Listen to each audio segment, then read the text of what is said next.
Jeffrey wants to impress his crush. Jessica, look, I'm in touch with my feminine side. Masculinity is so toxic. I hate Andrew Tate. Andrew Tate should be cancelled. It's okay to be weak. Jeffrey, what are you doing? Jeffrey! Have you given up your masculine birthright? Have you turned into a wimp? You do realize, Jeffrey, that no man will respect you if you're like this.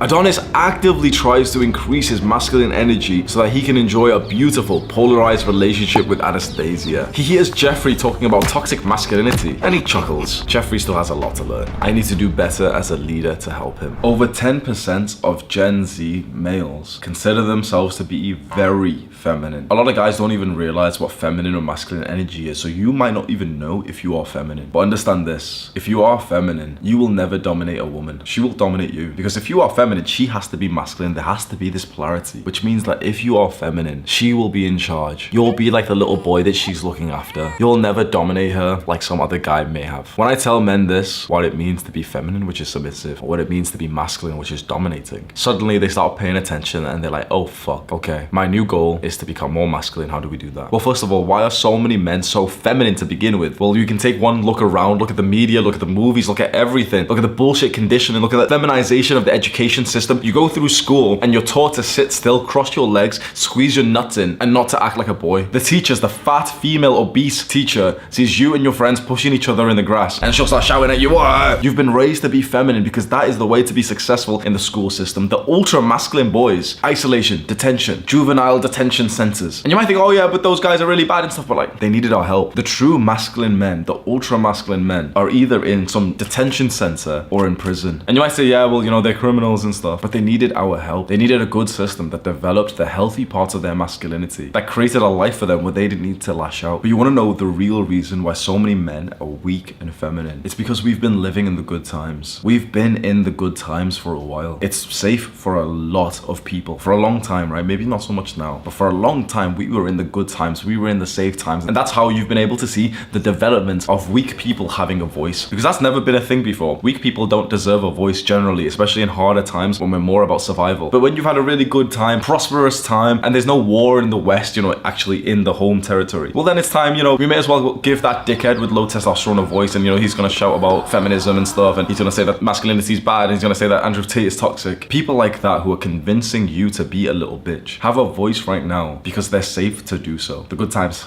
have been here, but they're over. You know, there's been countries that have been in turmoil, you know, for the last 10, 20 years. They haven't been well off. But the West has always been relatively strong and safe. And if we take one look at the UK, where I'm from, I don't live in that shithole anymore, but if we do take a look at the UK, the people there are cold. The people there are hungry. So is this not a third world country? Is it not? If the people are cold and hungry, that is a third world country. And I'm not saying, oh, you know, cold because the weather's cold. People can't afford the energy bill in the UK. They can't even afford their grocery bills. People lining up for food stamps and, you know, the food banks skyrocketing. People stood out in the cold hoping to get a loaf of bread in the UK. So when there are hard times like these, this is when you start to see the development of masculine men start to arise and actually being appreciated. When you see a man like myself telling you to become more masculine, become a stronger man. A few years ago, this was seen as a joke. I was seen as cringe, misogynistic. And now, very often, I see comments of people saying like, this is the most important thing in the world right now. This is life-changing. This is world-changing. The world needs more masculine, strong, hardworking men. That's a common sense statement, isn't it? And yet, it feels a bit toxic to say that. The world needs hardworking, strong, masculine men. It seems like I'm slightly at risk for saying that. It seems like I could potentially be cancelled for saying that. Why? Because the big companies who own the internet, who decide whether or not we have free speech, well, they've been developed in the good times, and so they still have those values. You know, feminine values of cooperation and friendliness and political correctness and stuff, because they've been able to afford those values whilst we've lived in safe, nice times. Things are changing. Even though the title of this video is that men are more feminine than ever, I'm actually beginning to realize that this is not the case anymore. I think 6 months ago, 1 year ago, this was 100% true. But with the global message that's being now spread by men like myself, like Andrew Tate, young men are waking up. We're realizing what it means to be a man. We're realizing that we want to become masculine. We're realizing that this bullshit conditioning that we went through that told us to be weak and submissive submissive and feminine, that was going to be good for us or society, led us to want to kill ourselves. We realized that there is some evil propaganda out there, that kind of propaganda that's telling you that you should be feminine, that you should be emotional, you should open up and be vulnerable to your girlfriend. Seems like good advice, doesn't it? Makes sense, yeah, you know, she's your girlfriend, you've heard this advice before, to be feminine in front of the woman who loves you, and you slowly are waking up to the realization that that advice was pure fucking evil, that that advice would lead to your demise, your loneliness. Every day, another guy will tell me the same thing, that he opened up, got vulnerable, cried in front of his girlfriend, and then the sexual attraction diminished, and they're wondering why. And as soon as they understand, in literally just one sentence, that a feminine woman can't be attracted to a masculine man who breaks down and shows his feminine side, they understand it. It's common sense. You know, every step that you take towards becoming more masculine feels right, doesn't it? Every step. You listen to these videos with some kind of nice, positive feeling inside of you. Like, a part of it hurts. A part of it pisses you off that you followed the bullshit advice from everyone else. But you listen to videos like this, and it gets you like some level of like energy and excitement, because you're like, finally, this makes sense. This is how I'm supposed to live. I'm supposed to have males around me. I'm supposed to be in male circles, male spaces. They need us now. Every young man that I meet these days tells me the exact same thing. Hamza, how can I make more money to provide for my family? Hamza, my family is struggling. How can I help them? How can I develop myself so that I can build myself up and eventually provide? We're seeing the rise of young men reclaiming their masculinity, and the world will thank us for this. Not just yet. There'll be more demonizations, there'll be more cancellations, maybe of myself, but soon, very soon in the future, when these Western companies like YouTube, Google, everything, when the Western countries start to extremely suffer, and the hard, strong, disciplined, unemotional, stoic men who have been demonized for so long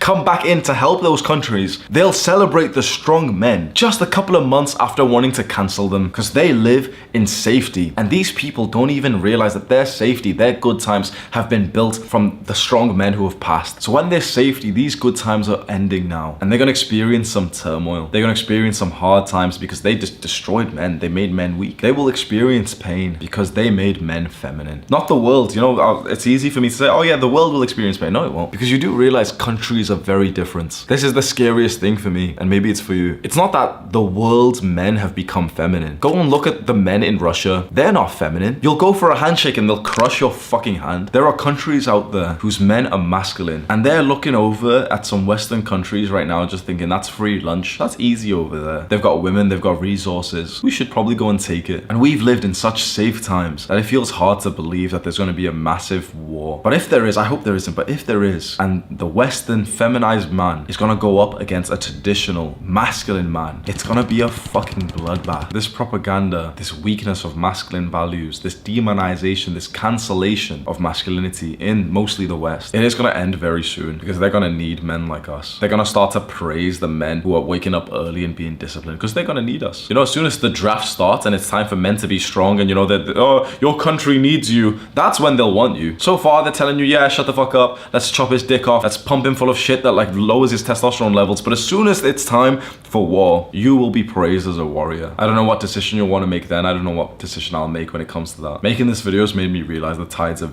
turning as we speak. Masculinity's been demonized for so long, and I think that's about to end very soon. I can see that it's needed more than ever now, and not just for ourselves, you know, our own individual growth, but actually for the countries that we live in. They need strong masculine men, and they're beginning to realize that now. So you want to become more masculine? Click and watch this full masculinity guide. Do the hard work, especially when you don't feel like it.